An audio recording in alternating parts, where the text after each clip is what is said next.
These numbers, we just got the Mayors Against Illegal Guns were able to get those, I believe, just a few months ago.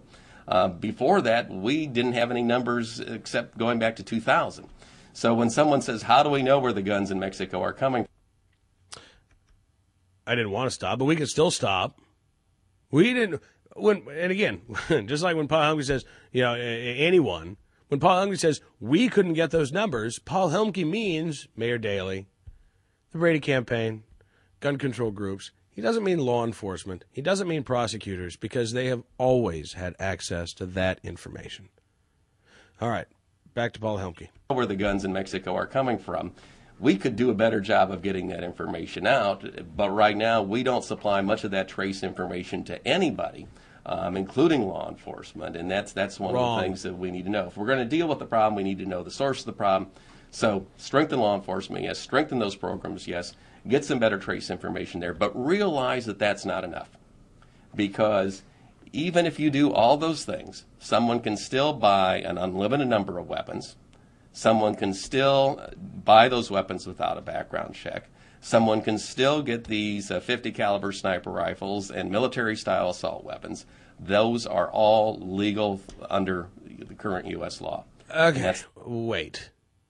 Because, it's amazing. Mexico has some of the most draconian gun control laws you'll ever find. Don't look away from me, Paul Helmke, when I'm talking to you. Mexico has some of the most restrictive gun control laws that you can find. And yet, in Mexico, someone can get unlimited numbers of AK-47, fully automatic AK-47s. Someone can get hundreds of grenades. Someone can get anti-tank missiles and RPGs and grenade launchers. All of those things, by the way, are illegal to get in Mexico, Paul. What you are saying here, the recommendations that Paul Helmke says we need: one gun a month, no firearm sales without a background check anywhere in the country, a renewed semi-automatic ban, and an end to the T-Art Amendment.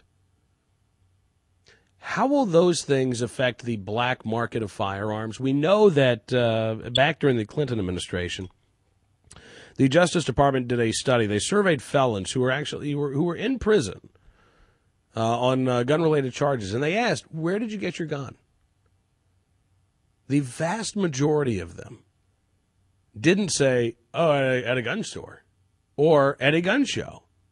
The vast majority of them said they stole the firearm, or they acquired the firearm illegally from family and friends.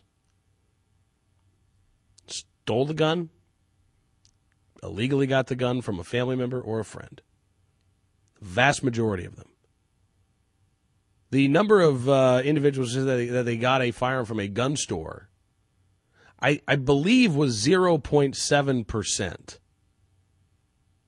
All right, a gun show, excuse me. The number of individuals who said that they bought a firearm from a retailer of any establishment was something like 8%. And again, those may not all have been prohibited persons at the time. They may have been legal gun owners who went out and committed a crime. But the vast majority of those behind bars for gun-related crimes got their guns illegally on the black market. These laws aren't going to do anything to address the criminals who are getting their guns illegally.